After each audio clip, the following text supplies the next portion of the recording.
Hey, salut à tous et bienvenue sur cette nouvelle vidéo.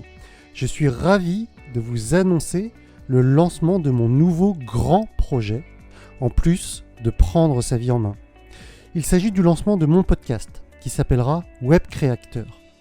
Web Creator, c'est ma nouvelle marque, un nouveau mot qui est la contraction de web, créateur et acteur. Web parce que l'on parlera essentiellement de business en ligne. Créateur dans le sens créateur de contenu, c'est-à-dire que l'on parlera de blogueurs, de youtubeurs ou de podcasteurs par exemple. Et enfin acteur, car l'action est indispensable dans tout objectif de réussite. Avoir une excellente idée, c'est bien, mais avoir un excellent processus d'implémentation, c'est bien mieux encore. Passer à l'action, c'est souvent ce qui bloque la majorité des gens, et c'est pour ça que acteur était important dans ce mot-là, Web Creator. Et dans Web Creator, il y a aussi réacteur, d'où le logo qui représente une fusée. L'objectif du podcast, c'est d'aider des personnes qui ne connaissent rien dans les business en ligne, mais qui seraient intéressées pour peut-être un jour se lancer. Avec ce podcast, ils pourraient trouver des réponses à leurs questions. Ils pourraient connaître tous les outils et toutes les bonnes pratiques pour la réussite d'un tel projet professionnel. Et ils pourraient être inspirés par les différents parcours qui vont être présentés tout au long des épisodes. Bon, je vous redétaille tout cela dans le premier épisode qui suivra cette vidéo de présentation. Mais avant, je voulais vous préciser que cet épisode sera le seul qui sera sur cette chaîne YouTube Prendre sa vie en main. Mes futurs épisodes seront sur une chaîne dédiée, intitulée également Web Creator, parce qu'après pas mal de réflexions, je me suis dit que je ne voulais pas forcément avoir les deux concepts sur une seule et même chaîne. Mais sinon, l'un des avantages du podcast, c'est qu'on peut écouter ce format dans n'importe quelle circonstance, que ce soit sur votre trajet au boulot le matin, ou dans les transports en commun, ou lorsque vous faites du sport, etc. etc. Ainsi, Web Creator sera disponible sur toutes les plateformes existantes. Vous pourrez me retrouver sur iTunes, sur l'application podcast sur iOS, ou sur n'importe quelle application sur Android. J'ai également créé un site internet dédié qui s'appelle webcreator.com, sur lequel vous aurez une page distincte pour chaque épisode qui paraîtra. Et d'ailleurs, une nouvelle émission sera mise à jour tous les mardis. En fait, cette chaîne YouTube est vraiment dédiée au développement personnel. C'est centré sur l'humain. Et je me suis rendu compte que j'avais plein de choses à partager, plus dans un état d'esprit entrepreneurial, plus dans un esprit d'investissement. Et parfois, cela sortait trop du cadre de cette chaîne YouTube. De ce fait, Web Creator sera plutôt axé sur le développement professionnel d'une activité en ligne, contrairement au développement personnel, qui est l'objectif de prendre sa vie en main. Pour ma part, cela fait des années que j'écoute avec assiduité plusieurs podcasteurs américains et j'ai appris énormément de ceux-ci. Smart Passive Income de Pat Flynn, The Tim Ferriss Show ou Cliff Ravenscraft Show. Et pour le coup, si j'arrive à retransmettre à mes futurs auditeurs ne serait-ce qu'un tout petit pourcentage de tout ce que j'ai appris, alors je serai déjà très satisfait. Voilà. Je vous laisse sans plus tarder avec ce premier épisode et les vidéos sur cette chaîne YouTube reprendront leur cours normal dès cette semaine. Et si vous voulez suivre la suite des épisodes du podcast, vous pourrez vous abonner sur la plateforme de votre choix, comme évoqué plus tôt.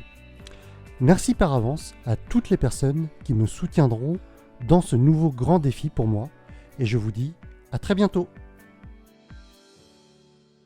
Web Creator, épisode 1. Allez, c'est parti! Bienvenue sur Web Creator, le podcast des entrepreneurs qui préfèrent créer un business profitable sur Internet, au service de leur vie, plutôt que d'être enfermés dans une boîte. Et maintenant, votre présentateur, Vanak Tok. Salut à tous, c'est Vanak, bienvenue sur ce premier épisode de Web Creator. Je suis ravi de vous retrouver, c'est un projet énorme pour moi que je démarre aujourd'hui avec vous. Alors probablement que si vous me découvrez aujourd'hui, c'est que vous me connaissez déjà au travers de prendre sa vie en main. Mais j'espère bien qu'un jour, certaines personnes me découvriront ce premier épisode sans être passées par ma chaîne YouTube, donc prendre sa vie en main auparavant. Je suis extrêmement excité à l'idée de lancer ce podcast. Ça fait des mois que j'y pense, ça fait des mois que je retarde le démarrage de ce podcast, tout simplement parce que j'étais complètement focus sur la construction de DDSA, DDSA, ce sont les initiales de décider de son altitude. C'est mon programme d'accompagnement durant 1 an dans lequel je vous accompagne à vous transformer dans votre vie personnelle, à mettre en priorité ce qui est vraiment important pour vous, à aligner vos actions avec ces valeurs-là. Bon, je ne vais pas m'éterniser sur le sujet, on en reparlera dans d'autres émissions et puis de toute façon vous pouvez découvrir tout ça sur ma chaîne YouTube ou sur mon site internet. Et donc DDSA, ça a été un travail de longue haleine. Ça a été un travail sur quasiment 13 mois où je me suis vraiment concentré sur ça, où j'ai passé 13 mois à construire 48 vidéos dédiées à cette formation. Mais j'arrive enfin au bout de la construction de cette formation et je vais maintenant pouvoir me consacrer à d'autres projets et ce podcast en est le premier exemple. Déjà, un podcast, c'est quoi ? Pour les personnes qui vont découvrir cet épisode au travers de ma chaîne YouTube, pour vous, ça va être un espèce de fichier audio qui se trouve sur une chaîne qui est censée vous diffuser des vidéos, donc vous n'allez pas trop comprendre pourquoi, ou en tout cas, vous n'allez pas trop comprendre qu'est-ce que ça fait là. Un podcast, c'est un espèce de fichier audio à la demande. C'est l'équivalent de la VOD pour la vidéo. Donc VOD, ça veut dire Video on Demand. C'est, vous savez, tout ce qui est replay pour la télé, par exemple. Vous avez une émission qui passe à la télé, eh bien, vous pouvez en général revoir cette émission sur le replay de la chaîne correspondante. Dans la majorité du temps, en tout cas en francophonie, le podcast est utilisé par les radios pour rendre accessibles des émissions qui ont déjà été diffusées au préalable sur leurs ondes. Ça, c'est l'utilisation principale, du moins en francophonie, à l'heure actuelle. Je saurais pas trop estimer le pourcentage, mais je pense que c'est largement plus que 80%. Et parfois le podcast, ça peut être une émission qui est créée par quelqu'un, qui est créée peut-être par un groupe de personnes. En tout cas, moi, c'est dans cette optique que je vais vous proposer ce type d'émission. Donc, moi, c'est un petit peu particulier puisque je vais diffuser l'émission sur ma chaîne YouTube également. Mais à l'origine, le podcast, ça a été inventé à l'époque de l'iPod, d'où le premier préfixe, podcast. Et en fait, ça permettait à des gens de créer des émissions audio diffusées sur des appareils portatifs, donc sur des téléphones, sur des tablettes, pourquoi pas. L'idée, c'est vraiment que vous puissiez écouter cela un petit peu n'importe quand, dans n'importe quelle condition. Donc, vous pouvez écouter ce genre d'émission lorsque vous faites du sport, lorsque vous êtes en train de conduire, lorsque vous êtes en train de cuisiner ou faire le ménage, vraiment dans n'importe quelle circonstance. Mais alors, pourquoi est-ce que moi, Van Aktok, créateur de Prendre sa vie en main, j'ai décidé de me mettre au podcast ? Eh bien, déjà, Prendre sa vie en main, c'est une chaîne YouTube que j'ai voulu être axée sur le développement personnel, sur des concepts que moi j'ai lus au préalable et que je trouvais intéressant de vous partager sous format animé pour vous faire gagner du temps, pour rendre des concepts qui pouvaient être difficiles à la base un petit peu plus digestes, je vais dire. Et voilà, c'est vraiment une démarche centrée sur le soi, centrée sur la personne. Petit à petit, lorsque Prendre sa vie en main a commencé à prendre un petit peu d'ampleur, je me suis rendu compte que je pouvais commencer à vivre de cela. Je me suis rendu compte qu'il y avait possibilité de monétiser cela en partageant des concepts encore plus, en apportant de plus en plus de valeur aux personnes qui en voulaient plus. Et il n'y a rien de mal à ça, c'est vraiment le concept même d'une entreprise, gagner de l'argent en fournissant un service, une valeur, un produit à des clients. Prendre sa vie en main, j'ai commencé à le transformer de la sorte. Alors ça déplaît à certains, mais je trouve que c'est une démarche complètement légitime que de vouloir gagner de l'argent en partageant des choses, en apportant un service à des personnes. Et je sais que certains vont dire « Ah oui, mais c'était mieux avant quand tout était gratuit. Moi, j'aimerais bien que tu continues à travailler finalement gratuitement. » Mais voilà, la vie est faite comme ça. J'ai décidé de professionnaliser, de monétiser certaines de mes vidéos au travers d'un programme payant. Je n'oblige évidemment personne à y adhérer et je continue à produire du contenu gratuit pour tout le monde malgré tout. Au fur et à mesure de ma formation, au travers de comment créer son business sur Internet. Vous savez que je me forme régulièrement, je souscris à des formations en ligne régulièrement. Alors ça va peut-être en choquer certains, mais je pense que je suis à plus de 10 000 euros investis en environ 4 ans dans différentes formations, à la fois en francophonie, mais également dans des formations anglophones. Et au fur et à mesure de mon cursus, de mon éducation autour de cette création de business en ligne, eh bien j'ai participé à plein de séminaires, à plein de conférences, et j'ai rencontré vraiment des personnes exceptionnelles, des personnes qui vivent de leur business, qui vivent très bien de leur business. Et à côté de cela, je rencontre aussi d'autres personnes qui sont plutôt dans le démarrage de leur business, qui sont dans une phase croissante et qui ont un énorme potentiel pour impacter leur audience, pour impacter leur public. Et en fait, ma réflexion autour de cela a abouti finalement à cela, à la création de ce podcast Web Creator. Web Creator, ça va être quoi? Ça va être un podcast axé sur la création de business en ligne. Web Creator, c'est composé de web, évidemment, Internet, créateur, donc créateur dans le sens créateur de contenu, et j'ai rajouté le C pour acteur parce que pour moi, pour créer un business profitable, eh bien il y a des actions à mettre en place, et si vous n'êtes pas moteur dans ces actions-là, eh bien ce sera peine perdue avant même d'avoir commencé. Il faut savoir que on peut construire une sorte de revenu passif avec son business en ligne. À un moment donné, vous pourrez décorréler le temps que vous passez sur votre business et l'argent que vous allez gagner avec. Mais avant cela, il va falloir agir, il va falloir passer à l'action, d'où l'importance d'acteur dans ce mot web créateur. Donc ça, c'est un petit peu la première raison, le fait de pouvoir vous partager l'histoire de d'autres personnes que je serai amené à rencontrer lors de mes futurs séminaires et futures conférences. En ayant cette démarche, ça me permettra tout simplement de vous montrer que c'est possible. Pour certains salariés, il n'y a vraiment que la voie du salariat qui est envisageable, que c'est la seule façon de gagner sa vie. Et je vous assure que si vous étiez comme moi il y a 5 ans, eh bien vous n'avez même pas cet espoir que c'est envisageable pour vous. Ce sont ce type de barrières que je veux casser pour vous. Ce sont ce type d'obstacles que je voudrais que vous n'ayez plus. Et je voudrais vraiment vous ouvrir les yeux sur cela, sur la possibilité d'agrandir vos horizons finalement. Une autre raison, c'est que la création d'un podcast va évidemment être différente de la création de mes animations sur ma chaîne YouTube. Et dans ce cadre-là, je sors un petit peu de ma zone de confort. Et vous savez que pour ceux qui me connaissent, pour ceux qui ont suivi ma formation DDSA, décider de son altitude, j'ai ce besoin de continuer à grandir, j'ai ce besoin d'évoluer. Je trouve que c'est vraiment dans ce développement que je me construis, que je m'épanouis, et j'avais envie de construire autre chose que seulement entre guillemets des vidéos au travers de ma chaîne YouTube. J'avais envie d'un nouveau média, j'avais envie de communiquer autrement avec vous, avec peut-être une audience nouvelle. C'est aussi une des raisons pour laquelle j'ai décidé de me lancer dans cette aventure de podcast. Et puis le podcast, ça permet de toucher une audience différente.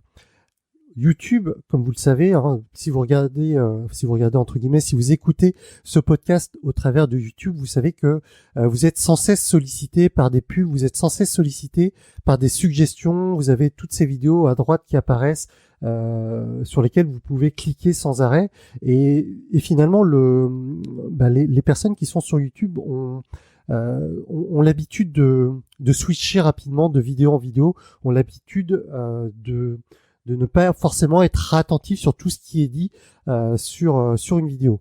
Le podcast, comme je vous l'ai dit, peut s'écouter dans toutes circonstances, et ça va me permettre de construire une relation différente avec cette audience qui va écouter ces émissions que je vais vous préparer au fur et à mesure. Et puis évidemment, le podcast va être sur un ton un petit peu plus spontané. Tout ne sera pas scripté comme c'est le cas dans mes vidéos YouTube. Donc forcément, vous connaîtrez mieux ma personnalité. Vous découvrirez peut-être la vraie personne que je suis, même si je considère avoir toujours été très transparent au travers de mes vidéos sur YouTube. Alors je vous le préviens, et vous vous en êtes déjà probablement rendu compte, ça ne sera pas parfait, surtout au début. et je l'accepte complètement. En tant que web créateur, et c'est le titre de l'émission évidemment, je veux faire prendre conscience aux personnes qui ont le projet, qui ont eu une idée qui a commencé à germer dans leur tête, de se dire que ouais, peut-être que ce serait intéressant de créer un business en ligne, mais j'ai peur de me lancer, j'ai peur du regard des autres, j'attends que ça soit parfait avant de démarrer, et quand je serai prêt, je démarrerai. Je vous préviens tout de suite, ça n'est jamais possible comme ça. Il y a une citation, vous savez que si vous me suivez sur Prendre sa vie en main, vous savez que je suis assez fan de citations qui sont percutantes, de certaines idées qui restent en tête. Et il y a une citation en anglais qui dit que Every master starts with a disaster. Chaque maître a démarré avec un désastre. Alors ça fait moins bien en français parce qu'il n'y a pas la rime. Every master starts with a disaster. Il ne faut pas attendre d'être parfait pour commencer quelque chose. Mais au contraire, faut essayer de faire de son mieux, de commencer quelque chose, de ne pas avoir peur d'échouer, de ne pas avoir peur de faire des erreurs, et au fur et à mesure, vous allez de toute façon vous améliorer. Et c'est le premier point, la première valeur que je veux vous partager, vous futurs web créateurs, vous futurs créateurs de business en ligne, vous futures personnes qui allez mettre en place des projets, qui allez mettre en place des actions pour créer un business profitable, pour créer un business qui a du sens pour vous, pour créer un business qui est propre à vos valeurs, qui soit en accord avec vous-même et qui vous permette de vous épanouir et qui vous permette de véhiculer un message, un service, un produit qui va intéresser des gens. Web créateur, every master start with a disaster. N'ayez pas peur de l'échec. Commencez quelque chose, même si vous savez que ce n'est pas parfait, et améliorez-vous tout au long du chemin, comme je vais m'améliorer tout au long du chemin de cette création de ce podcast. Ce sera loin d'être parfait. Je sais déjà que j'ai dit un nombre incalculable de et de choses comme ça. J'ai des tics de langage que je vais essayer de corriger au fur et à mesure, et c'est tout à fait normal. Vous en avez aussi, certains plus que d'autres. Mais ça ne m'empêche pas d'avancer, ça ne m'empêche pas de créer ce podcast. Alors comment est-ce que je vais vous délivrer ce contenu de podcast? Eh bien, vous pouvez m'écouter sur YouTube. C'est la première chose, c'est là où la plupart d'entre vous, vous allez me découvrir au début. Vous pourrez également m'écouter sur smartphone, sur tablette ou sur tout appareil portatif, tel que les iPods. Je ne sais pas s'il y a encore beaucoup d'iPods qui se vendent aujourd'hui, mais n'importe quel lecteur MP3, vous pouvez télécharger le fichier audio et le transférer sur vos différents devices, sur vos différents équipements audio. Et puis, vous pourrez ainsi avoir les différentes mises à jour, avoir les différentes émissions qui se téléchargent sur vos différents appareils. Donc, l'idée, c'est de vous créer une nouvelle émission toutes les semaines. Alors, j'ai choisi le mardi pour vous diffuser une nouvelle émission. Les émissions feront, je pense, entre 20 et 45 minutes. Ça dépendra. Elles seront peut-être un peu plus longues lorsque j'aurai des intervenants, car ce que je vous ai pas dit encore, c'est que je serai heureusement pas tout seul à parler tout le temps dans ce podcast. Je planifierai des interviews de personnes qui ont réussi dans leur création de business sur Internet et qui en vivent depuis de nombreuses années, mais aussi des personnes un peu plus néophytes, comme je vous le disais tout à l'heure. Mais dans tous les cas, l'idée, c'est que l'on va apprendre de ces personnes-là. Alors je dis bien on, car moi aussi, je vais me nourrir de ces interviews. Je vais apprendre des personnes qui vont intervenir sur cette émission et vous allez apprendre en même temps que moi. Donc ça, c'est vraiment l'objectif de ces interviews. Et lorsque je serai sur les émissions en solo, eh bien, je vous partagerai mon expérience, mon savoir, mes stratégies et mes différentes compétences dans le domaine que j'ai acquises au travers de mes formations, au travers de mon expérience personnelle depuis que j'ai créé cette chaîne YouTube, depuis ces quelques années où j'arrive à vivre de cette activité. Ce qui est génial avec un business sur Internet, c'est que c'est pas comme dans la vraie vie, entre guillemets. Vous pouvez être débutant, vous pouvez avoir le droit à l'échec, vous pouvez tenter des choses, échouer et corriger par la suite. Dans une entreprise classique, ce n'est pas toujours aussi simple. Lorsque vous êtes débutant, lorsque vous n'avez pas d'expérience, eh bien c'est pas toujours facile de rentrer dans le monde de l'entreprise. C'est pas toujours facile de se faire repérer par une société, c'est pas toujours facile de décrocher un stage, c'est pas toujours facile d'avoir son premier emploi. Vous avez tous connu ce moment très désagréable où vous avez envoyé une candidature pour un stage, pour un premier emploi, et on vous a dit, ben non, on vous prend pas parce que vous n'avez pas assez d'expérience. Et c'est complètement contradictoire, mais comment est-ce qu'on peut avoir de l'expérience si à chaque fois qu'on demande de rentrer dans une entreprise pour en avoir, on me refuse à chaque fois. Et c'est vraiment la frustration que j'ai connue à de nombreuses reprises et que vous avez sûrement connue à un moment donné. Et en fait, ce qui est assez intéressant, ou en tout cas un des points forts de la création de business en ligne, c'est que on s'en fout de faire des erreurs, on s'en fout, c'est tout à fait normal. Et du coup, je vais introduire une autre citation que j'aime bien, c'est « Try and fail and don't fail to try ». L'idée, c'est qu'il vaut mieux se planter en essayant plutôt que de ne pas essayer du tout. Et les business en ligne permettent cela. Vous donnent le droit de vous planter, vous donnent le droit de tester une idée, de voir si ça prend ou pas, et puis de passer à autre chose. Dans tous les cas, il faut avoir certaines bases. On en parlera tout au long de ces émissions. Je vous apprendrai ces bases-là. On parlera un petit peu de théorie, de stratégie. Il y a des choses en marketing qu'il faut savoir. Moi, je suis complètement néophyte dans le domaine. J'ai une formation d'ingénieur en informatique, j'ai une formation scientifique, donc tout ce qui est commerce, tout ce qui est marketing, j'étais bien loin de tout cela. Et je me suis formé dessus, je me suis formé à certaines choses, je me suis formé à du copywriting, des choses qui parlent pas forcément lorsque l'on démarre dans le business. On en parlera dans certaines émissions, je ferai intervenir des personnes qui en parleront mieux que moi. Mais encore une fois, on ne peut pas tout connaître avant de démarrer. Et il ne faut pas tout connaître avant de démarrer. Il faut surtout avoir l'envie de démarrer, avoir la conviction que ce que l'on fait va nous faire grandir, va faire en sorte que l'on s'épanouisse tout au long du chemin. Et c'est vraiment le message que je veux vous faire passer aujourd'hui. Futur web créateur, on est là pour avancer ensemble, on est là pour tester des choses, on est là pour apprendre et se former. Et c'est le but de ce podcast. Bon, on est encore dans le premier épisode, donc on est vraiment dans la phase de présentation du podcast. Et je pense que ce serait intéressant que je vous fasse une espèce de petite autobiographie de qui je suis. Donc je suis Vanak Tok, j'ai 36 ans. Donc c'est quoi ce prénom bizarre? Eh bien c'est un prénom qui est d'origine cambodgienne. Mes deux parents sont cambodgiens, ils sont arrivés en France en 1975 et moi je suis né quelques années après en 82. Je suis né à Nantes, j'ai fait toutes mes études jusqu'en terminale à Nantes et puis j'ai ensuite fait mes études supérieures, donc des études d'ingénieur en informatique à Angers, donc toujours dans l'ouest de la France. Et c'était à l'ESEO, une école, donc l'ESEO ça veut dire École supérieure d'électronique de l'Ouest. Donc ça a été de 99 à 2004. Et ensuite, je suis rentré dans le salariat en 2004, donc à Rennes.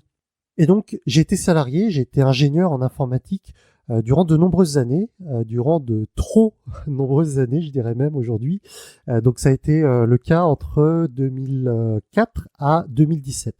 Donc 13 ans de salariat où je suis passé de ingénieur technique, on va dire, au niveau réseau informatique, à chef de projet, puis formateur pour dans certains cadres de mon job. Puis j'ai terminé ma carrière.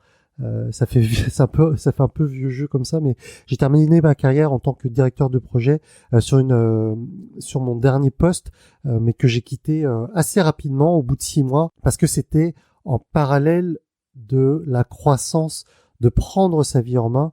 Donc c'était un petit peu compliqué de gérer les deux.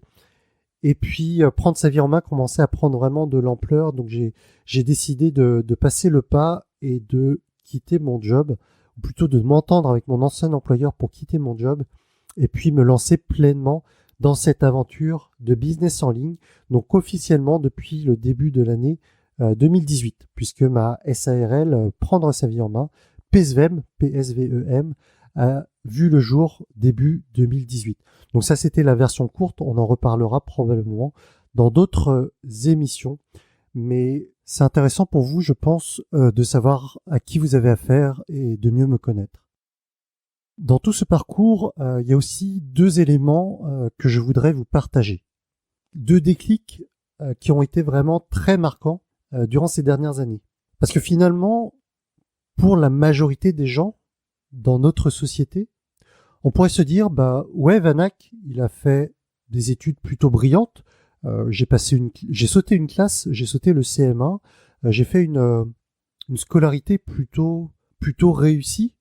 En tout cas, d'un point de vue réussite, selon un asiatique, un diplôme d'ingénieur, c'est vraiment le top du top. Moi, aujourd'hui, je considère que ça vaut pas plus que ça, mais je vais peut-être me faire tirer les oreilles par ma mère si elle m'entend dire ça. Mais voilà, d'un point de vue extérieur, d'un point de vue pour la majorité des gens, j'ai réussi mes études, j'ai réussi mon diplôme, j'ai réussi à avoir un CDI, j'ai réussi à avoir un emploi stable. Donc pour beaucoup de personnes, j'ai réussi ma vie. Sauf qu'à un moment donné, je me suis dit, mais je m'ennuie au travail, j'ai pas envie de passer 40 heures par semaine pendant 40 ans à m'ennuyer comme ça, à avoir quelque chose qui ne m'épanouit pas, et pour au final espérer toucher une retraite qui n'existera peut-être même pas à ce moment-là. Et pour finalement n'avoir que 2 jours de récompense par semaine sur 5 travaillés, pour finalement n'avoir que 5 semaines de vacances pour 47 semaines travaillées, c'est pas un mode de vie qui me convient. C'est pas un deal intéressant en fait. Je passe plus de temps à faire quelque chose qui ne m'épanouit pas plutôt que de passer du temps avec les gens que j'aime, plutôt que de faire des activités que j'apprécie, plutôt que d'être libre de ce que je veux faire. Et le premier déclic, ça a été la naissance de ma fille en juillet 2014, le 19 juillet 2014 précisément. Le déclic, il a pas été immédiat en fait. C'était pas un moment précis, mais c'est une succession de moments dans la vie, dans la jeune vie de ma fille, où je me suis dit ouais, mais je profite pas de tous les moments comme je voudrais parce que je suis fatigué, parce que j'ai un mode de vie qui me convient pas. Je passe des heures au travail, je rentre. J'ai toujours appris que pour se détendre, il fallait regarder la télé, aller au cinéma, faire des jeux vidéo. En fait, j'avais plein d'activités comme ça qui étaient très chronophages et qui m'empêchaient de profiter de plein de moments avec ma fille. Donc cette succession déjà d'événements, cette succession de moments un petit peu ratés, un petit peu gâchés, ça a commencé à me tourmenter un peu et j'ai commencé à m'intéresser à d'autres façons de gagner de l'argent. Et puis l'autre vrai déclic, je sais pas si c'est ridicule, je pense pas que ça soit le mot, mais ça peut avoir l'air un petit peu anecdotique, mais pour moi ça a eu un sens assez intense. Enfin, ça a été assez intense comme moment. Ça a été début 2016. J'étais myope auparavant. Je me suis fait opérer des yeux, tout simplement. Donc, vous savez, une opération corrective où on vous ouvre l'œil, on vous gratte un peu, on vous referme ça cicatrise, et puis après vous êtes plus myope. Donc, c'est une opération qui aujourd'hui est assez courante. Donc, il n'y a rien de dramatique à cela. Sauf que mon ophtalmo de l'époque m'avait dit que pour cicatriser au mieux, il fallait que pendant les 3 jours qui suivaient l'opération, il fallait que je ferme les yeux au maximum. Et en fait, ces 3 jours se sont transformés en 3 jours de méditation intense. En fait, j'ai quasiment pas ouvert les yeux durant ces 3 jours. Je les ai ouverts seulement de temps en temps lorsque je mangeais, mais tout le reste du temps, j'avais les yeux fermés, j'avais fait en sorte de maintenir les yeux fermés pour cicatriser rapidement. Durant ces 3 jours, j'ai commencé à concocter des réponses à des questions que j'avais depuis plusieurs mois, quelques années même, et je me suis dit qu'il était vraiment temps de passer à l'action, de faire quelque chose qui fasse que je me sorte de cela, qui fasse que je me sorte de ce qui ne me convenait plus. Auparavant, j'avais un petit peu cette mentalité un peu connue des Français, cette mentalité un petit peu de râleur, où on m'a transmis que lorsque quelque chose ne me convenait pas, il fallait que je râle, il fallait que je manifeste, il fallait que je fasse grève. Enfin, j'ai jamais fait grève, mais c'est un peu le mindset dans lequel j'étais à cette époque-là, ou dans lequel j'étais durant mes années de salarié. Et en fait, je suivais à l'époque une chaîne de développement personnel très semblable à Prendre sa vie en main, mais en anglais. Cette chaîne s'appelait Fight Mediocrity, elle s'appelle encore Fight Mediocrity, mais malheureusement, l'auteur de cette chaîne ne publie plus trop de vidéos. Et ce qu'il a partagé sur cette chaîne, ça m'a aidé à trouver des réponses à ces questions. Ça m'a aidé à tracer le chemin de prendre sa vie en main. Et si on revient sur l'historique de la chaîne, vous voyez, mon opération s'est déroulée courant janvier 2016. La chaîne YouTube a été créée en février 2016 et ma première vidéo a été publiée en mars 2016. Donc vous voyez, à partir du moment où j'ai pris la décision de m'engager dans cette voie-là, à partir du moment où j'ai pris la décision de prendre ma vie en main et de construire cette chaîne en parallèle, eh bien, tout s'est accéléré. Toutes les barrières que je m'étais mises durant des mois, durant des années, se sont brisées, se sont envolées. Et après, j'ai juste fait les choses qu'il fallait faire pour que prendre sa vie en main soit impactant, pour que prendre sa vie en main m'aide, mais surtout vous aide en parallèle, comme Fight Mediocrity m'a aidé auparavant. Et pour refaire le parallèle avec ce que je vous disais tout à l'heure, si vous regardez mes 2, 3, 4 premières vidéos, le son était catastrophique. Mes vidéos n'étaient pas parfaites, loin de là, mais la succession des actions que j'ai mises en place, le fait d'être persévérant, même si à l'époque, et j'en ai encore, mais à l'époque j'avais particulièrement beaucoup de critiques concernant la qualité du son, C'était vraiment le gros point noir de mes premières vidéos. Mais même au niveau animation, c'était la première fois que j'utilisais mon logiciel VideoScribe pour faire ces vidéos. Mes premières vidéos, c'était catastrophique en termes de timing. Je mettais entre 25 et 30 heures pour faire mes premières vidéos, pour 5 à 10 minutes de vidéo. Vous vous rendez compte le temps passé. Et malgré tout, je suis resté persévérant, malgré toutes les critiques, toutes les barrières, tous les obstacles que je pouvais avoir à ce moment-là. J'ai continué encore à créer des vidéos malgré tout cela. Et le résultat est là aujourd'hui. Je peux vivre de mon business sur Internet, je peux vivre de cette activité et si c'est possible pour moi, c'est aussi possible pour vous. Si c'est possible pour des dizaines, des centaines de personnes aujourd'hui en francophonie, pour des milliers de personnes peut-être, c'est aussi possible pour vous si vous avez le bon mindset, si vous apprenez les bonnes choses, si vous avez les bons outils, si on vous forme sur les bons outils. Et le podcast est fait pour cela, pour vous permettre de vous rendre compte que c'est possible et que si vous voulez vraiment vous donner les moyens, ce sera possible pour vous aussi. Ce mindset que j'essaie de véhiculer au travers de ma chaîne Prendre sa vie en main, mais également et de manière un peu plus soutenue et explicite dans mon programme Décider de son altitude, d'un point de vue personnel, je voudrais le véhiculer d'un point de vue professionnel au travers de Web Creator. Web Creator, c'est vraiment le podcast pour vous faire changer de mindset ou pour vous conforter, si vous avez déjà ce mindset, pour vous conforter que c'est possible et puis pour vous partager différentes expériences, mes expériences, mais aussi, comme je vous le disais auparavant, au travers d'interviews d'autres personnes très inspirantes et qui sont dans ce même mindset, qui sont dans ce même état d'esprit de création de business en ligne. Une dernière chose avant de vous quitter, si vous voulez me soutenir dans cette démarche de création de podcast, dans cette démarche de création de ce nouveau média pour moi, ce qui me ferait très plaisir, c'est que vous me mettiez une note de 5 sur 5 sur iTunes ou sur votre application podcast si vous êtes sur tout appareil de type iPhone ou iPad. Ça m'aidera pour me faire connaître. C'est ainsi que iTunes va recommander mon podcast auprès de nouveaux auditeurs. Donc ce serait un énorme coup de pouce pour moi. Autre chose aussi, vous aurez tout au long de ces épisodes une page dédiée sur mon site internet webcreator.com. Donc là, en l'occurrence, pour le premier épisode, l'URL complète sera webcreator.com/WCA, le trigramme de Webcreator, donc WCA 001, webcreator.com/WCA 001. Donc chaque épisode aura sa page dédiée. Je vous remercie encore une fois de m'avoir écouté jusqu'au bout. Même si ça n'a pas été simple pour construire ce premier épisode, je sais qu'il faut passer par là, je sais que le premier pas dans un nouveau projet, c'est toujours le plus difficile. Mais ça y est, c'est fait. J'en suis ravi. Je vous retrouve la semaine prochaine pour l'épisode 2. Merci à vous pour votre écoute. C'était Vanak pour le premier épisode de Web Creator. À bientôt. Merci d'avoir écouté ce podcast. Retrouvez toutes les informations complémentaires sur webcreator.com.